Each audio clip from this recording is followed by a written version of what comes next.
الحمدللہ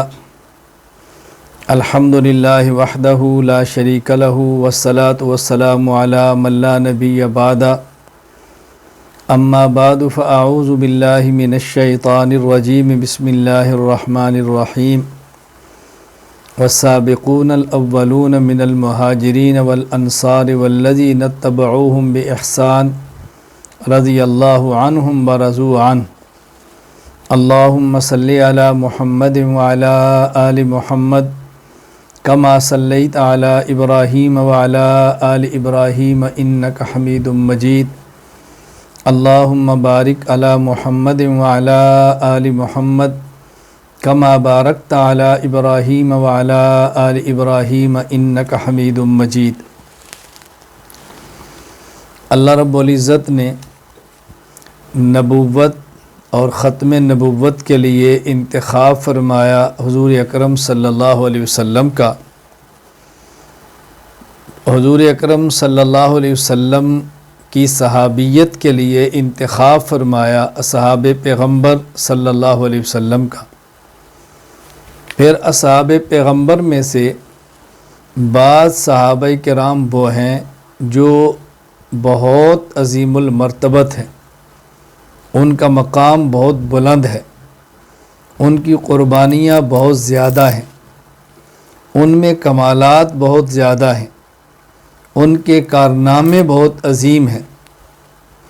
صحابہ کرام رضی اللہ عنہم اجمعین میں سے کوئی ایک صحابی بھی پوری امت کے مقابلے میں افضل اور اعلیٰ ہے، لیکن صحابہ کرام باہمی طور پر بعض صحابہ بعض سے افضل ہیں۔ ان صحابہ کرام رضی اللہ عنہم اجمعین میں سے ایک نمایاں نام سیدنا و امامنا حضرت عمر بن خطاب رضی اللہ تعالی عنہ کا ہے۔ حضرت عمر بن خطاب رضی اللہ تعالی عنہ حضور اکرم صلی اللہ علیہ وسلم کی مبارک دعاؤں کا ثمر اور نتیجہ ہے۔ نبی کریم صلی اللہ علیہ وسلم نے دعا مانگی، اللہم اعز الاسلام بأحب الرجلین ہذین الیک بأبی جہل او بعمر بن الخطاب۔ اے اللہ، یہ دو شخص ابو جہل اور عمر بن خطاب، ان میں سے جو آپ کو محبوب ترین ہے اس کے ذریعے اسلام کو عزت اور غلبہ عطا فرما۔ تو رسول اکرم صلی اللہ علیہ وسلم نے اللہ سے مانگا ہے اور اللہ تعالیٰ نے نبی کریم صلی اللہ علیہ وسلم کو عمر عطا فرمایا ہے۔ امیر شریعت سید عطا اللہ شاہ بخاری انور اللہ مرقدہ سے کسی نے پوچھا کہ شاہ جی عمر اور علی میں کیا فرق ہے؟ اللہ اکبر! شاہ جی عمر اور علی میں کیا فرق ہے؟ حضرت شاہ جی فرمانے لگے، عمر مراد مصطفیٰ ہے، علی مرید مصطفیٰ ہے۔ عمر مراد مصطفیٰ ہے، علی مرید مصطفیٰ ہے۔ تو جو مرید اور مراد میں فرق ہے وہ عمر اور علی میں فرق ہے۔ حضرت علی بھی افضل اور اعلیٰ ہیں، بہت بڑے آدمی ہیں، لیکن فاروق اعظم رضی اللہ تعالیٰ عنہ کا ایک مقام اور ایک حیثیت ہے۔ تو فاروق اعظم رضی اللہ تعالیٰ عنہ مراد پیغمبر ہیں۔ عمر کو اللہ کے نبی نے اللہ سے مانگ کے لیا ہے۔ اللہ اکبر! اللہ سے مانگ کے لیا ہے، اے اللہ دین کو غالب کرنا ہے تو عمر دے دے۔ یہاں ایک بات اچھی طرح سمجھ لیں، ایک ہوتا ہے لوگوں کا کلمہ پڑھ کے بہت زیادہ لوگوں کا مسلمان ہو جانا، کثرت، اور ایک ہے کلمہ گو بے شک کم ہوں لیکن ان کی وجہ سے اسلام اور مسلمان غالب ہو جائیں، یہ بات الگ ہے۔ کثرت الگ چیز ہے، غلبہ الگ چیز ہے۔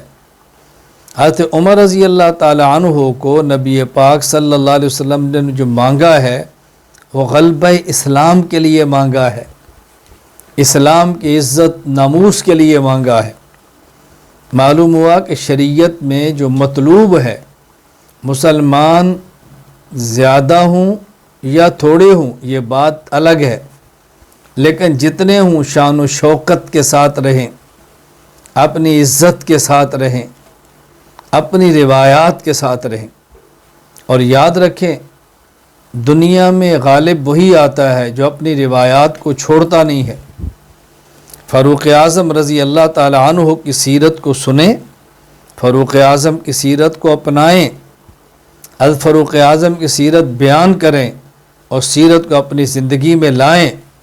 فاروق اعظم کی غیرت، فاروق اعظم کی دینی حمیت، فاروق اعظم رضی اللہ عنہ کا دبدبہ، فاروق اعظم کا حق والا روب، اس کو اختیار کریں۔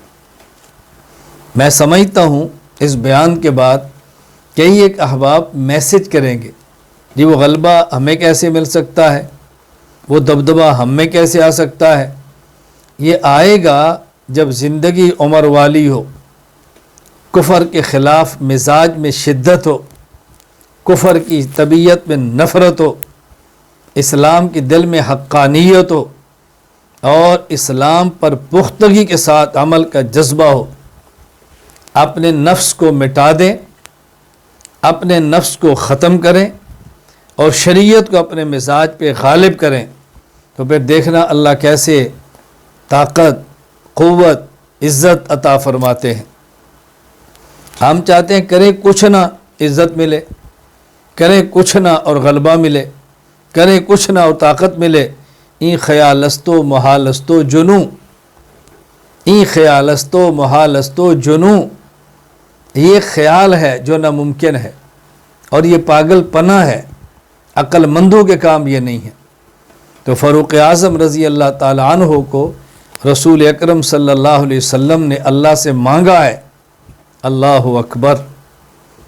فاروق اعظم رضی اللہ تعالیٰ عنہ کی سیرت اور سب چیزوں پہ غور کریں، ایسے بات کو گزار نہ دیا کریں، استنباط کا مزاج بنائیں، استخراج کا مزاج بنائیں، دلیل کو پکڑنے کا مزاج بنائیں، اپنی طبیعت میں فقاہت کو غالب کریں۔ میں بہت ساری باتیں اس بنیاد پہ کہہ رہا ہوں، میں سمجھتا ہوں آن لائن تخصص فی العقائد الاسلامیہ میں کے شرکاء علماء کرام اس گفتگو کو سماعت فرما رہے ہیں۔ اپنا مزاج بنائیں۔ فاروق اعظم رضی اللہ تعالیٰ عنہ کو پیغمبر نے مانگا تو دعا کیا مانگی؟ اللہم اعز الاسلام باحب الرجلین ہذین الیک، اے اللہ اسلام کو عزت اور غلبہ دے اس شخص کی وجہ سے۔ اللہ اکبر۔ فاروق اعظم آئے ہیں تو غلبہ کیسے ملا ہے؟ حضرت عبداللہ بن مسعود رضی اللہ تعالیٰ عنہ فرمایا کرتے کہ ہم کمزور تھے، لسنا نستطیع ان نصلی فی البیت، بیت اللہ اور خانہ کعبہ میں جا کر نماز پڑھنے کی طاقت نہیں تھی۔ اللہ، جب عمر آئے تو ہم نے خانہ کعبہ میں نمازیں پڑھی۔ یہ ہے اسلام کا غلبہ اور طاقت۔ تعداد تو وہی تھی، کوئی تعداد تو نہیں بدل گئی، لیکن فاروق اعظم آئے اور گن گرج کے ساتھ خانہ کعبہ میں گئے اور نمازیں پڑھی ہیں، مطاف میں گئے ہیں، حرم میں گئے ہیں، مسلمانوں کو لے کر گئے ہیں۔ تو فاروق اعظم رضی اللہ تعالیٰ عنہ کا مزاج اپنائیں۔ اللہم اعزہ، یہ دلیل ذہن نشین فرما لیں۔ بہت سارے حضرات کو غلط فہمی ہو جاتی ہے، بہت سارے حضرات کو شبہ پڑ جاتا ہے کہ مثال کے طور پہ بات سمجھانے لگا ہوں، بہت سارے حضرات کو شبہ ہی پڑتا ہے کہ دیکھیں ہم اسلام کی دعوت دیتے ہیں، ہم دین کی بات کرتے ہیں، ہماری وجہ سے کتنے لوگ نمازی بنے ہیں، یہ ہم کام کر رہے ہیں، تو یہ کام جہاد سے بھی افضل ہے۔ کیوں؟ اس لیے کہ جہاد سے مقصود تو تھا اسلام کی اشاعت، وہ تو بغیر جہاد کے ہو رہی ہے، ہم تو براہ راست اسلام میں لوگوں کو لا رہے ہیں۔ بات اچھی طرح ذہن نشین فرما لیں۔ اور غلط فہمی کہاں سے لگتی ہے؟ کہتے ہیں جہاد حسن لغیر ہی ہے، جہاد میں تو خون خرابہ ہے، خون بہانا ہے، قتل و غارت ہے، اس میں تو کوئی خوبی نہیں ہے۔ خوبی اس وجہ سے ہے کہ اس وجہ سے ہے کہ اسلام کو اس کی وجہ سے طاقت ملتی ہے، تو ہم ویسے اسلام کو طاقت دے رہے ہیں مسلمان بنا کے، مسلمانوں کو نمازی بنا کے، تو اسلام جہاد سے تو زیادہ محنت ہماری ہو گئی۔ بات اچھی طرح ذہن نشین فرما لیں، جہاد حسن لغیر ہی ہے، یعنی لغیر ہی، وہ غیر کیا ہے؟ وہ غیر کثرت نہیں ہے، وہ غیر اعلیٰ ہے، اعلاء کلمت اللہ۔ جہاد اس وجہ سے نہیں ہوتا کہ بہت سارے لوگ کلمہ پڑھ کے مسلمان ہوں، یہ اس وجہ سے ہوتا ہے کہ مسلمان جو ہیں وہ غالب رہیں، قوت میں رہیں، طاقت میں رہیں۔ تو بہت سارے دینی محنتیں اور کام ہیں، ان سے کثرت آ جاتی ہے، اعلیٰ اور غلبہ نہیں آتا۔ تو اللہ کے نبی حضرت عمر کو مانگ رہے ہیں، اللہم اعز الاسلام، اے اللہ یہ شخص آئے گا تو اسلام کو عزت، طاقت، قوت اور غلبہ ملے گا۔ یہ بات اچھی طرح ذہن نشین فرمائیں، سمجھنا ضروری ہے اسلام کو اور دین کو، اللہ ہمیں بات سمجھنے کی توفیق عطا فرمائے۔ پھر حضرت فاروق اعظم رضی اللہ تعالیٰ عنہ کہ اسلام لانے کا واقعہ تو آپ نے سنا ہے، میرا مقصود واقعہ نہیں، ایک دلیل پیش کرنا ہے کہ فاروق اعظم رضی اللہ تعالیٰ عنہ نکلے ہیں سرکار دو عالم صلی اللہ علیہ وسلم کو قتل کرنے کی نیت سے۔ راستے میں ملاقات ایک صحابی سے ہوتی ہے، پوچھتے ہیں کہاں کا ارادہ ہے؟ کہا میں تو تمہیں پتہ ہے، میں چاہتا ہوں حضرت محمد صلی اللہ علیہ وسلم کو قتل کر دوں۔ اس نے کہا گھر کا خیال کرو۔ حضرت عمر گھر لوٹے تو آپ کی بہن اور آپ کے بہنوئی کلمہ پڑھ کے مسلمان ہو چکے ہیں۔ فاروق اعظم کو طیش آ گیا، اپنی بہن اور بہنوئی کو مارا، بہن اور بہنوئی ڈٹے رہے، حضرت عمر کا غصہ ٹھنڈا پڑ گیا۔ دیکھو کچھ مار پڑی ہے، کچھ مار کھائی ہے، قربانی دی ہے، تو فاروق اعظم جیسا شخص بھی پگھل گیا ہے۔ ہم چاہتے ہیں بغیر قربانی دیے لوگ پگھل جائیں، ایسا نہیں ہوتا، ایسا نہیں ہوتا۔ مشقت، قربانی، ہجرت، سفر، بدنامیاں، یہ سب کچھ سہنا پڑتا ہے، پھر فضا بنتی ہے، پھر میدان بنتا ہے۔ تو فاروق اعظم رضی اللہ تعالیٰ عنہ اپنی بہن سے کہتے ہیں مجھے بھی بتاؤ کیا پڑھ رہی ہو؟ اللہ اکبر۔ بہن کیا کہتی ہے؟ کہتی ہے قم فاغتسل، جاؤ غسل کرو۔ کیوں؟ یہ جو ہمارے ہاتھ میں اوراق ہیں، لا یمسہ الا المطہرون، اس کو پاک بندہ ہی ہاتھ لگا سکتا ہے۔ دلیل سمجھنا۔ بہت سارے لوگ کہتے ہیں کہ نہیں، بغیر وضو کے بھی قرآن کریم کو چھو سکتے ہیں۔ کیوں؟ بھئی دلیل پیش کرو۔ جب ہم لا یمسہ الا المطہرون پیش کرتے ہیں، وہ کہتے ہیں اس سے مراد تو فرشتے ہیں کہ فرشتے قرآن کریم کو چھوتے ہیں، اس سے مراد انسان نہیں۔ فاروق اعظم کی بہن مسلمان صحابیہ فاروق اعظم سے کہہ رہی ہے قم فاغتسل، بعض میں روایات میں ہے اغسل، غسل کرو یا وضو کرو۔ کیوں؟ لا یمسہ الا المطہرون۔ تو صحابی کا استدلال اس آیت سے یہ ہے المطہرون سے مراد انسان ہے، کہ انسان بغیر وضو یا بغیر غسل کے قرآن کو ہاتھ نہ لگائے۔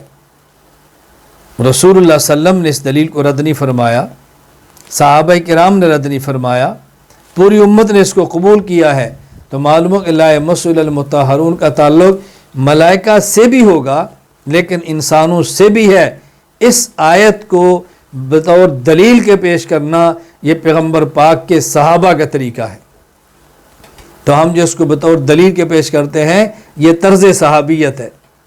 اچھی طرح دلیل سمجھو۔ اللہ اکبر۔ حضرت عمر رضی اللہ تعالیٰ عنہ، پیغمبر کی دعا ہے، جب کلمہ پڑھ کے آگے ہیں، حضرت عبداللہ بن مسعود رضی اللہ عنہ فرماتے ہیں کان اسلام عمر فتحً، حضرت عمر کا اسلام لانا یہ اسلام کی فتح ہے۔ وکانت ہجرتہ نصراً، اور آپ کے ہجرت کے لیے مکہ سے مدینہ منورہ نکلنا یہ اسلام کی مدد ہے۔ وکانت امارتہ رحمہ، اور آپ کا امیر المومنین بننا یہ امت کے لیے رحمت ہے۔ اور یہ ذہن نشین فرمائیں ہماری تاریخ اسلام میں پہلا وہ شخص جس کو امیر المومنین کہا گیا وہ عمر بن خطاب رضی اللہ تعالی عنہ ہے۔ ابو بکر صدیق رضی اللہ تعالیٰ عنہ کو امیر المومنین نہیں خلیفۃ رسول اللہ کہا جاتا صلی اللہ علیہ وسلم۔ خلیفۃ رسول اللہ، امیر المومنین کی اصطلاح فاروق اعظم سے شروع ہوئی ہے۔ امت کا پہلا شخص جس کو المومنین کہا گیا وہ ہے فاروق اعظم رضی اللہ تعالیٰ عنہ۔ اور پھر فاروق اعظم رضی اللہ تعالیٰ عنہ سے اسلام کو غلبہ کیسے نہ ملتا؟ آپ کا مزاج دیکھیں، آپ کی طبیعت اور فطرت دیکھیں۔ ایک شخص یہودی ہے اور ایک منافق ہے، دونوں رسول اللہ صلی اللہ علیہ وسلم کی خدمت میں جاتے ہیں اپنے ایک مقدمے کا فیصلہ لے کر۔ اللہ کے نبی وہ فیصلہ یہودی کے حق میں فرما دیتے ہیں۔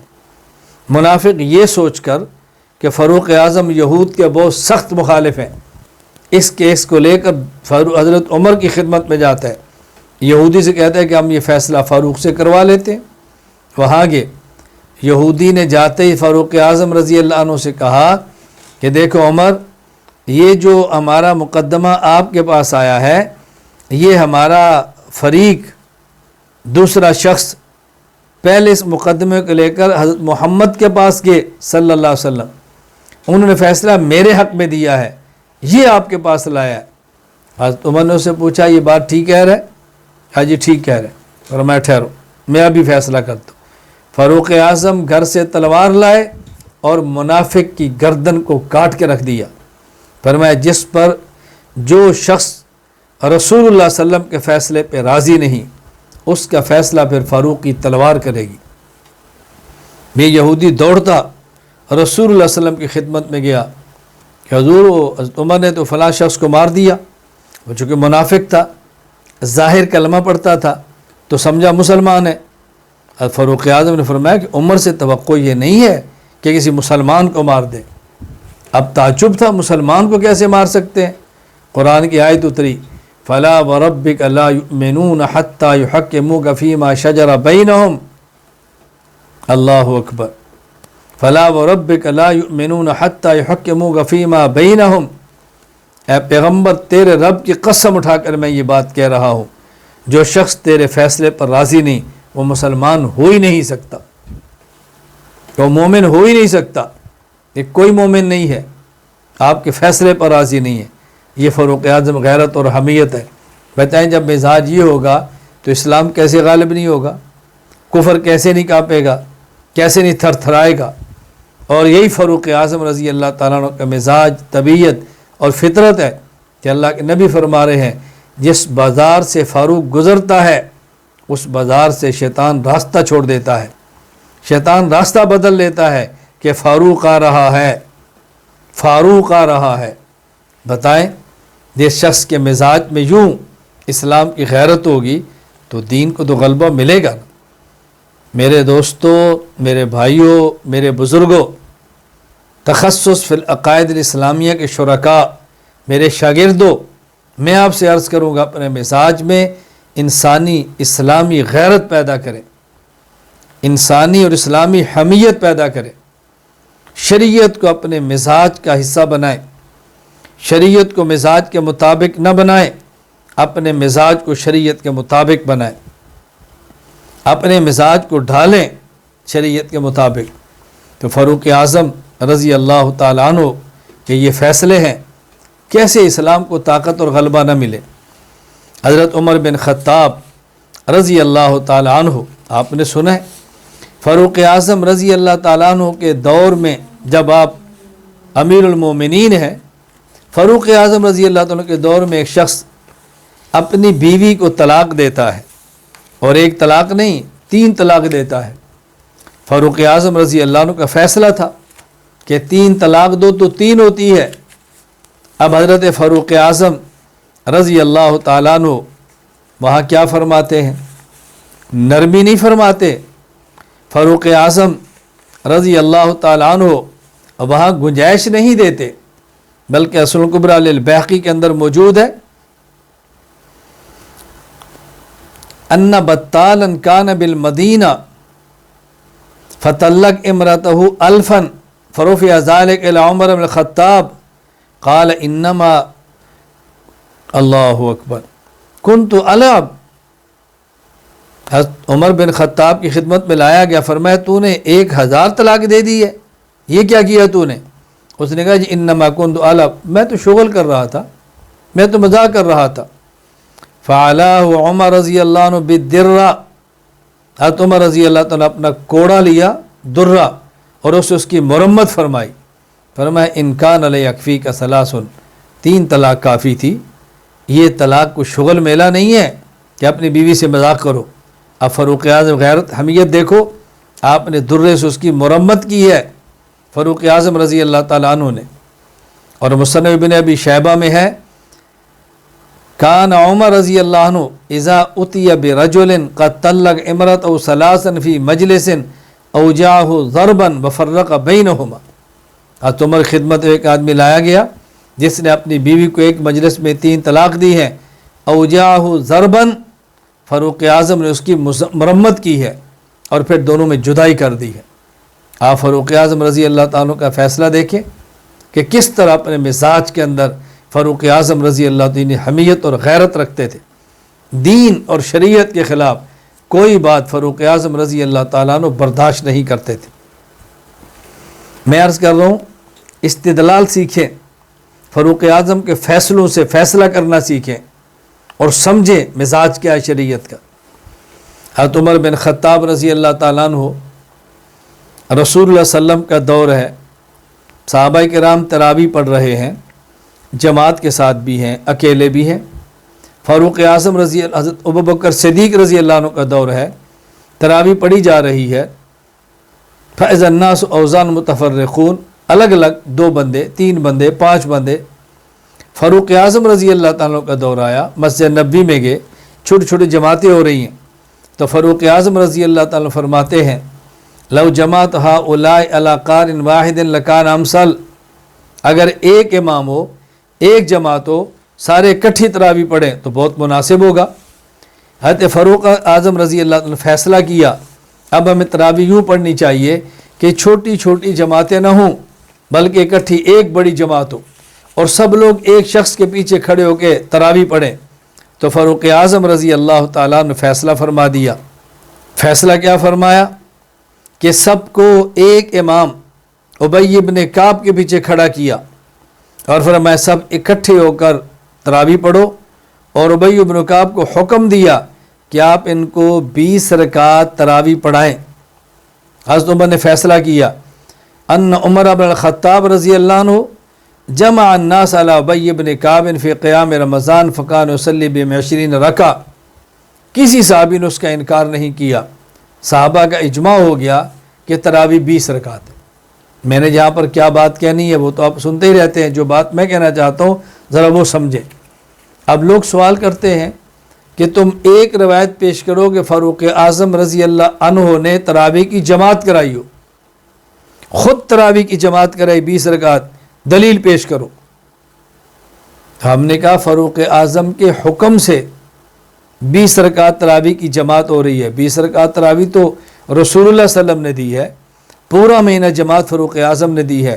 کہا جی خود پڑھائی ہے تو پیش کرو۔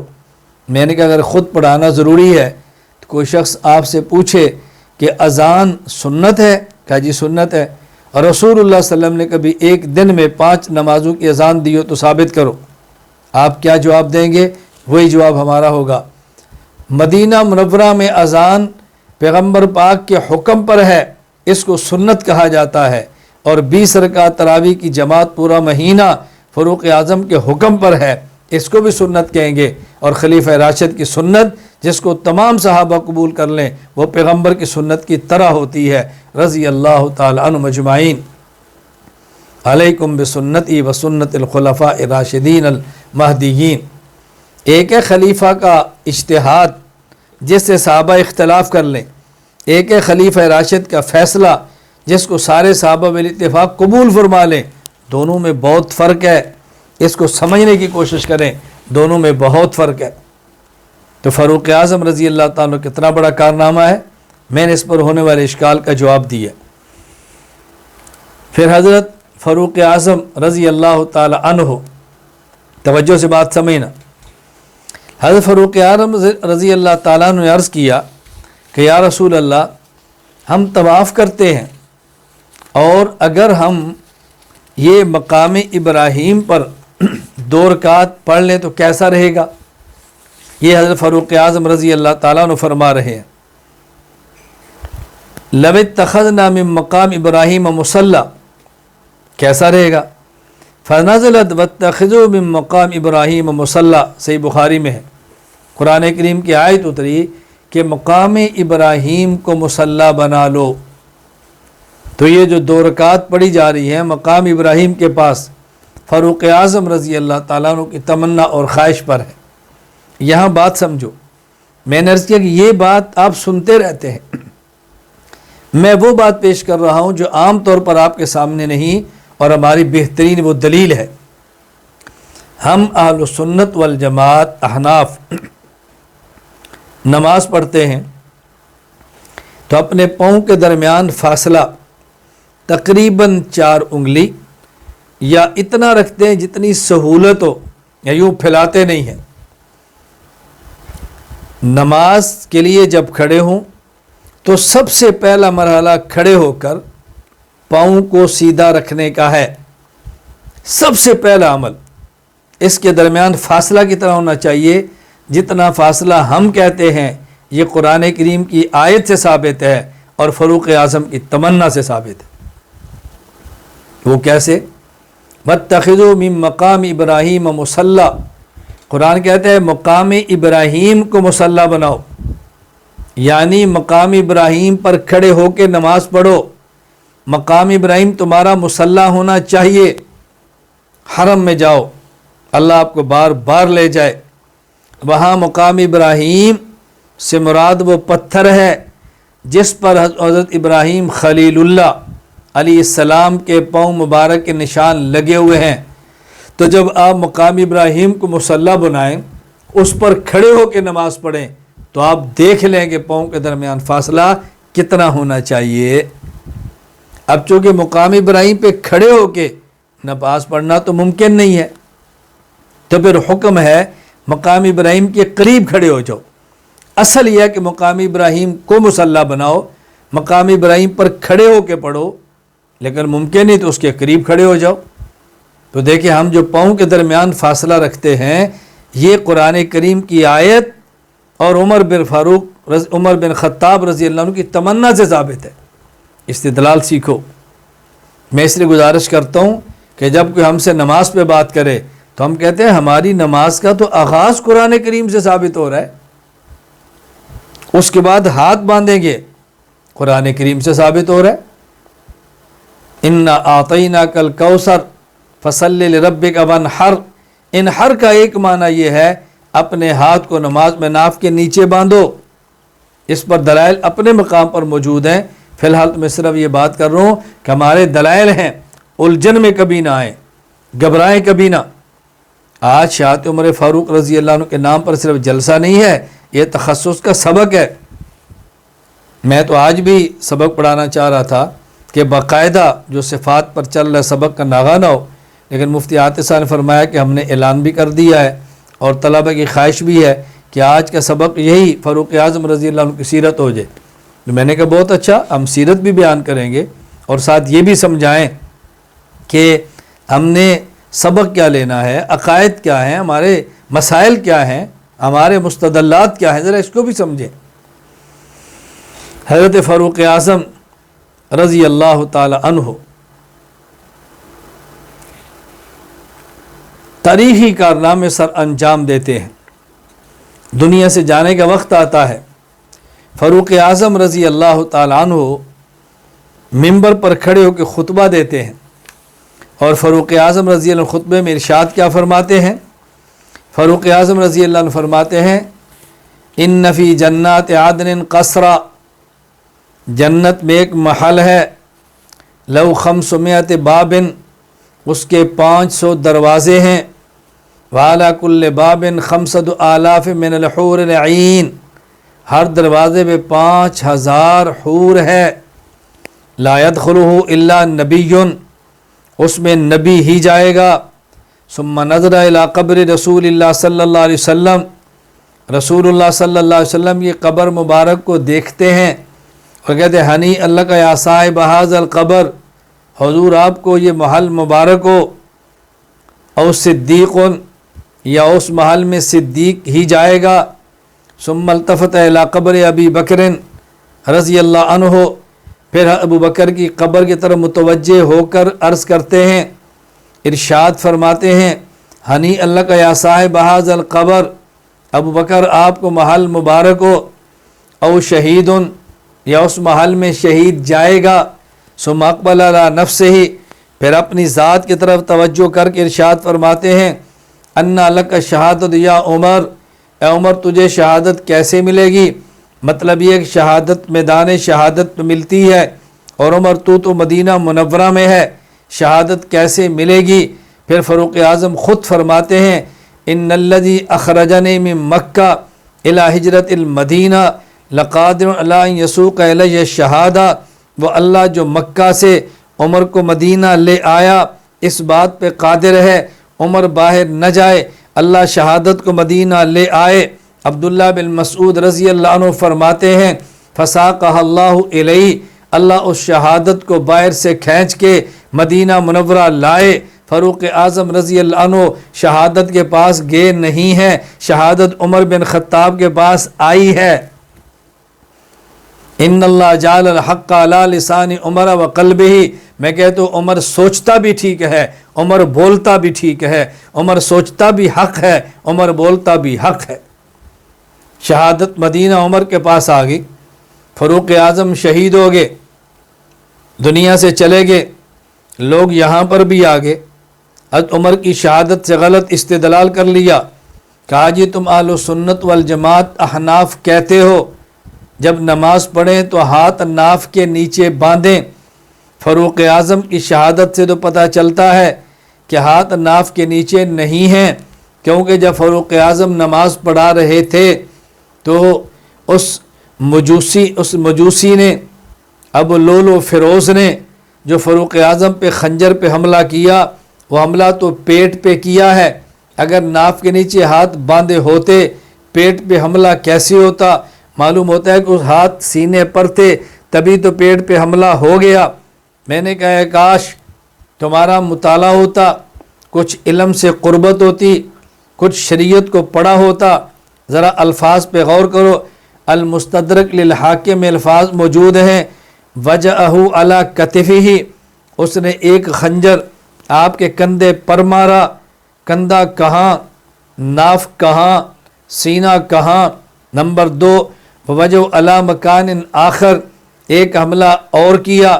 نمبر 3، وجہ علی خاصرتہ، اور ایک خنجر کا وار انہوں نے فاروق اعظم رضی اللہ عنہ کی پسلی میں کیا، تو جب پسلی میں کیا ہے تو انتڑیاں باہر نکلی ہیں، فاروق اعظم رضی اللہ عنہ کا خون نکلا ہے، نماز ٹوٹ گئی ہے، فاروق اعظم رضی اللہ عنہ پہ حملہ ہوا، خنجر کا ایک وار آپ کے کندھے پر ہے، خنجر کا ایک وار آپ کی پسلی میں ہے، دو جگہ تو بالکل واضح ہیں، تو اگر ناف کے نیچے ہاتھ باندھے ہوں تو خنجر پہ حملہ ہو سکتا ہے، اگر ہاتھ ناف کے نیچے ہوں تب بھی پسلی پہ وار ہو سکتا ہے، اس میں الجھن کی بات کیا ہے؟ تو ہم نے کہا یہ اشکال تمہارا بیجا ہے، احناف کے مسلک پہ، احناف کے مذہب پہ اعتراض کیے تو جا سکتے ہیں، لیکن جواب بھی ملتے ہیں۔ تم نے اعتراض کیے، ہم نے جواب کیے، اور انشاءاللہ العزیز یہ مرکز اہل سنت والجماعت خدا نے چاہا عقائد بیان کرے گا، عقائد پہ ہونے والے شبہات کا رد بھی کرے گا، یہ مرکز عقائد بیان کرے گا، عقائد پہ ہونے والے شبہات کو رد بھی کرے گا، مسائل دلائل سے بیان کرے گا، مسائل پہ ہونے والے شبہات کا رد بھی دلائل سے کرے گا۔ میں آپ تمام احباب کی خدمت میں گزارش کرتا ہوں، آؤ آج ہم ذہن بنا لیں، فاروق اعظم رضی اللہ عنہ کی سیرت سے ہم حق سوچیں گے، ہم حق بولیں گے، ہم حق پہ جان دیں گے، حق کو چھوڑیں گے نہیں۔ فاروق اعظم کی سیرت سے سبق سیکھو، ہم دینی حمیت پیدا کریں گے، ہم دینی غیرت کو پیدا کریں گے، شریعت کے مطابق اپنی زندگی کو ڈالیں گے، مزاج شریعت کے مطابق بنائیں گے، شریعت کو مزاج کے مطابق نہیں بنائیں گے۔ فاروق اعظم کی جرت، فاروق اعظم کی غیرت، فاروق اعظم کی سیرت، فاروق اعظم کی طبیعت اپنائیں گے اور اپنا سب کچھ دین پہ لٹائیں گے۔ اے اللہ، ہم بھی فاروق اعظم کی دعا مانگتے ہیں اللہم اجعل موتی فی بلد حبیبک وجعل شہادتی فی سبیلک، اے اللہ ہمیں زندگی سعادت والی عطا فرما اور ہمیں موت شہادت والی عطا فرما۔ وآخر دعوانا ان الحمد للہ رب العالمین۔